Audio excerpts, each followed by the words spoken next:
దివ్యవాణి TV ప్రేక్షకులందరికీ శుభోదయం. యేసుక్రీస్తు నామములో ప్రియులారా, మీ అందరికీ స్వాగతం, సుస్వాగతం.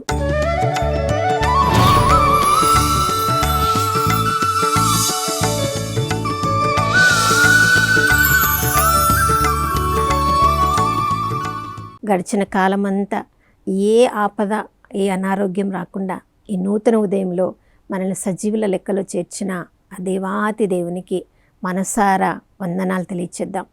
ఈ నూతన ఉదయంలో కూడా నమ్మదగిన దేవుడు, విశ్వసనీయుడు, తన నూతన ప్రేమను, కరుణను వర్షధారగా మనందరిపై కుమ్మరించారు. ప్రియులారా, అన్ని పరిస్థితులలో ఆ ప్రభు వైపు మనం చూడగలిగితే చాలు.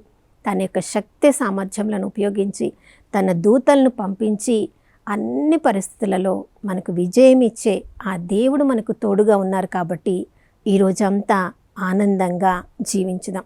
ప్రియులారా, ఈ లోకంలో ఏ పరిస్థితి చూసినా రెండు రకాల ప్రజలు ఉంటారు. ధనం విషయంలో చూస్తే పేదవారు ఉంటారు, ధనికులు ఉంటారు. విద్య విషయంలో చూస్తే బాగా చదువుకున్న వాళ్ళు ఉంటారు, అసలు చదవలేని వాళ్ళు ఉంటారు. అన్ని విషయాలు కూడా గొప్పవాళ్ళు ఉంటారు, పేదవాళ్ళు ఉంటారు. కొంతమందిని అందరికి సహాయం చేసే వాళ్ళు ఉంటారు, ఎవరిని పట్టించుకొని వాళ్ళు ఉంటారు. వ్యక్తిగతంగా స్వార్థపూరితంగా జీవించే వాళ్ళు ఉంటారు. తమకున్నది అంతయు కూడా అందరికీ పంచిపెట్టే వాళ్ళు ఉంటారు. ధనరాశులను కూడగట్టుకొని దాన్ని కూడా అనుభవించలేని అన్ని రకాలతో రోగాలతో జీవించే వాళ్ళు ఉంటారు. ఏమీ లేకున్నా కూడా ఒక చిన్న గుడిసెలో ఉంటే కూడా ఎంతో ఉల్లాసంగా, సంతోషంగా జీవించే వాళ్ళు ఉంటారు. అన్ని పరిస్థితులలో ఆ పరిస్థితికి కుడివైపున, ఎడమ వైపున ఉండేవాళ్ళు ఉంటారు. ప్రియులారా, మరి దేవుని విషయంలో కూడా దేవుని నమ్మేవారు ఉంటారు, దేవుని నమ్మని వాళ్ళు ఉంటారు. ఈ లోకమే, సర్వ సృష్టియే ఆ దేవుని మాట ద్వారా సృజింపబడిందని సత్య సందేశం మనకి బోధింపబడుతున్నప్పటికీ ఎంతోమంది శాస్త్రజ్ఞులు తమ యొక్క కనుగొన్న గొప్ప గొప్ప విషయాల ద్వారా ఆ దేవుడి క్రియ ఈ లోకమంతా సృష్టింపబడిందని తెలియచేస్తున్నప్పటికీ కూడా నమ్మని వారు ఎంతోమంది ఉంటారు. చూడండి, 53వ కీర్తనలో మొదటి వచనంలో మనం చదువుతున్నాం, దేవుని నమ్మని వాళ్ళని అక్కడ వాళ్ళు మూర్ఖులుగా పిలువబడుతున్నారు. దేవుడే లేడు అనుకున్నప్పుడు ఇక వారిలో దైవ భయమే లేదు, వారికి ఒక నియంత్రణే లేదు, వారికి ఒక క్రమశిక్షణే లేదు. వారి ఇష్టం వచ్చినట్లుగా వాళ్ళ శరీరం ఏమేమి చెప్తుందో, వాళ్ళ మనస్సు ఏమేమి చెప్తుందో, వాళ్ళ కఠిన హృదయం ఏమేమి ఎలా జీవించాలని ఈ లోకంలో చెప్తుందో ఆ విధంగా వాళ్ళు ఈ లోకంలో జీవిస్తూ ఉంటారు. ఎవరికి భయపడరు కాబట్టి ఎవరికి సమాధానం చెప్పాల్సిన అవసరం లేదు అని వాళ్ళు చేసే పనులన్నిటి ద్వారా తమకు తాము నష్టపరుచుకుంటూ ఉంటారు. తమ చుట్టూ ఉన్న వాళ్ళకు కూడా నష్టాన్ని కలిగిస్తూ ఉంటారు. వీరి ద్వారా ఎంత నష్టం కలుగుతుందో, ఎంత బాధను ఇతరులు అనుభవిస్తున్నారో వాళ్ళు ఎప్పటికీ కూడా గ్రహించడానికి ప్రయత్నించరు. సైతాను కూడా, దుష్టాత్మలు కూడా వాటికి సత్యము తెలుసు, అవి కూడా దేవునికి భయపడతాయి. కానీ మూర్ఖులు మాత్రమే, దేవుడు ఉన్నాడని నమ్మని వారు మాత్రమే తమ జీవితాలను తాము తీసుకున్న గోతిలోనికి వాళ్ళు పడివేసుకోబోతున్నారు. కానీ 6వ వచనంలో మనం చదువుతున్నాం, కానీ ప్రభువుని నమ్మిన వాళ్ళు అన్ని విషయాలలో ఆయన యొక్క కృపను వాళ్ళు పొందెదరు. అన్ని పరిస్థితులలో వాళ్ళు ఉన్నత స్థితిలో ఉండెదరు. ప్రియులారా, ఈ ఉదయకాలంలో మన హృదయం మీద మనం చేయి వేసుకొని ఏ లెక్కలో, ఏ పట్టికలో మనం ఉన్నాం, కేవలం మాటల ద్వారా మాత్రమే దేవునికి చెందిన వాళ్ళలాగా మనం ఉన్నామని చెప్పుకుంటూ మన క్రియలను, మన జీవిత విధానాన్ని చూసినప్పుడు దైవ భయంతో ఉండిన మనుషుల్లాగా ఈ లోకంలో మనం జీవిస్తూ ఉన్నామా? దేవునికి ప్రియమైన వారిలాగా ఈ లోకంలో మనం జీవిస్తున్నామా? దేవుణ్ణి నమ్మేవాళ్ళు, దేవునికి చెంది ఉండే వాళ్ళ జీవితం ఎలా ఉంటుందంటే విశ్వాసముతో కూడిన జీవితంలాగా ఉంటుంది. ఎబ్రీలకు రాసిన లేఖ 11వ అధ్యాయం 6వ వచనంలో మనం చదువుతున్నాం, విశ్వాసరహితుడగు ఏ వ్యక్తి కూడా దేవుణ్ణి సంతోషపెట్టలేరు. ఎవరెవరైతే దేవుడు ఉన్నాడనియో, ఎవరెవరైతే ఆ దేవుణ్ణి వెతికే వాళ్ళకి ఆయన తగిన ప్రతిఫలం ఇస్తాడని విశ్వసిస్తారో వాళ్ళు మాత్రమే ఆ దేవునికి ప్రీతికరమైన వాళ్ళుగా ఉండవచ్చు. ప్రియులారా చూడండి, దేవుడు హెబ్రీయులకు రాసిన 11:1 నుంచి మనం చదువుతున్నాం. శూన్యము నుండి ఈ లోకంని ఒక్క మాటతో సృజించాడని మనం విశ్వసించగలిగితే మనలో ఉన్న ఆ అవిశ్వాసం అంతా కూడా పటాపంచలైపోతుంది. విశ్వసించడానికి ప్రభువా నేను కోరుకున్నది ఈ విధంగా నువ్వు జవాబిస్తే అప్పుడు నేను విశ్వసిస్తాను. అది విశ్వాసం కాదు ప్రియులారా. ప్రభు అంటున్నాడు, మొదట నువ్వు విశ్వసించు, అప్పుడు నీవు ఊహించిన దానికంటే ఎక్కువ కూడా నీ జీవితంలో నీ విశ్వాసం ద్వారా నువ్వు పొందగలవు అని ప్రభు చెప్తున్నారు. చూడండి, రాజుల 2వ గ్రంథము 7వ అధ్యాయంలో అక్కడ అంతా కూడా కరువు తాండవిస్తూ ఉంది. ఆ సమరయ పట్టణం అంతా కూడా కరువుతో వాళ్ళు విలవిల్లాడుతూ ఉన్నప్పుడు ఎలీషా ప్రవక్త చెప్తున్నాడు, రేపు ఈ పాటికి అంతటా కూడా ధాన్యం ఉంటుంది, మనము డబ్బులను ఇచ్చి ధాన్యాన్ని కొనుక్కోవచ్చు అన్నప్పుడు ఎంతోమంది దాన్ని విశ్వసించలేకపోయారు. ఇంత కరువు పరిస్థితుల్లో ఎలా పరిస్థితులు తారుమారైపోతాయి, ఎలా మనకి ధాన్యము దొరుకుతుంది అని అక్కడున్న ప్రజలు ఎవ్వరు కూడా విశ్వసించలేకపోయారు.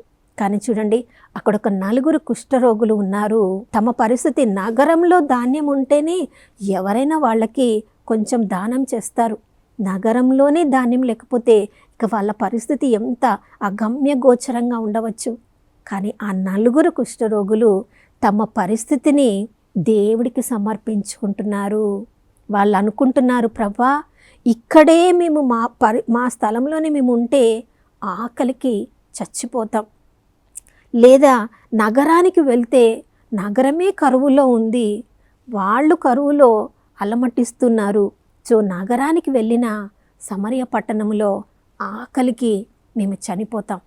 అలానే మాతో యుద్ధానికి చేయడానికి వస్తున్న ఈ సమరయ పట్టణంతో యుద్ధాన్ని చేయడానికి వస్తున్న ఆ సిరియా దండు దగ్గరికి వెళ్తే వాళ్ళు మమ్మల్ని చూసి వాళ్ళు చంపేస్తారు, అక్కడికి వెళ్ళినా మేము చనిపోతాం, ఇక్కడ ఉన్నా చనిపోతాం, సమరయ పట్టణానికి వెళ్ళినా చనిపోతాం, మనుషుల దగ్గరికి వెళ్తే సిరియా దండు దగ్గరికి వెళ్ళినా మేము చనిపోతాం, కానీ మమ్మల్ని మేము మీకు అర్పిస్తున్నాము, ఇక మా బాధ్యత మీదేనని ఎక్కడ ఉన్నా చనిపోతాం కదా అని ఆ సిరియా దండు దగ్గరికి వాళ్ళు ధైర్యం చేసి తమను తాము దేవుడికి సమర్పించి వెళ్ళిపోయారు ప్రియులారా.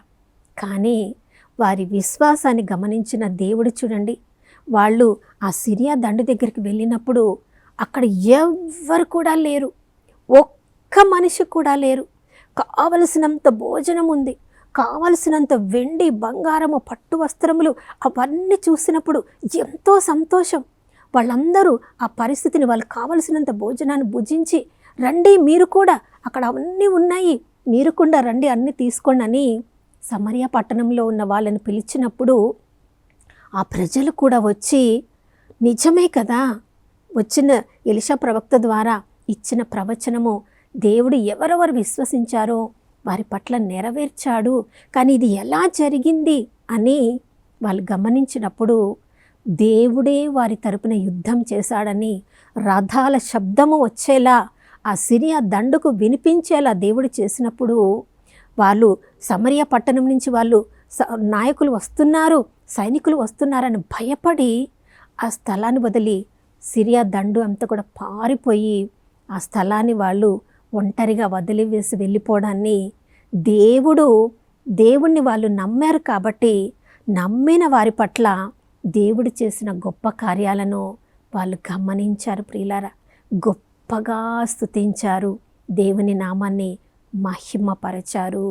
మనందరికీ కూడా ఏదో ఒక పరిమాణంలో దేవుడు విశ్వాసాన్ని మనకు అనుగ్రహించారు. ఆవగించంత విశ్వాసం మీకుంటే చాలు, ఈ చెట్టుని సముద్రంలో పడిపోమంటే ఈ పర్వతంని ఇక్కడి నుంచి మీరు పెకిలించవచ్చు అని దేవుడు చెప్తున్నాడు. ప్రియులారా, మరి ఆ విశ్వాసం మన మీద మనకు ఉందా? అసలు దేవుడు లేడు అని అవిశ్వాసంతో ఈ లోకంలో మనం జీవిస్తూ ఉన్నామా? లేదా సర్వాన్ని సృజించిన సృష్టికర్త అయిన దేవుడి పట్ల మన నమ్మకాన్ని, విశ్వాసాన్ని కలిగి ఉండి మనము ఆ ప్రభువులో మన ఉనికిని కలిగి ఉన్నాము. అపోస్తల కార్యములు 17వ అధ్యాయంలో మనం చదువుతున్నాం. దేవుడు ఒక్కొక్క తరములో ఎవరెవరిని సృజించాలో, ఏ పరిస్థితుల్లో వాళ్ళను ఉంచాలో, ఏ హద్దులలో వాళ్ళను ఉంచాలో, ఏ సామర్థ్యమును ఎవరెవరికి ఇవ్వాలో తన ఆలోచన ప్రకారం అన్నీ చేస్తున్న ఆ దేవుడిలో మనము ఉనికిని కలిగి ఉన్నామని విశ్వసించగలిగితే ప్రియులారా, మన విశ్వాసాన్ని మెచ్చిన దేవుడు మనం ఊహించిన దానికంటే, కోరుకున్న దానికంటే ఎక్కువగా ఉన్నత స్థితిలో మనల్ని ఉంచగలరు. ఈ ఉదయకాలము మన ఆత్మీయ జీవితాన్ని మనం పరీక్షించుకోవాలి ప్రియులారా. ఈ ఉదయకాలంలో ప్రభు మనందరినీ కూడా ఆహ్వానిస్తున్నారు.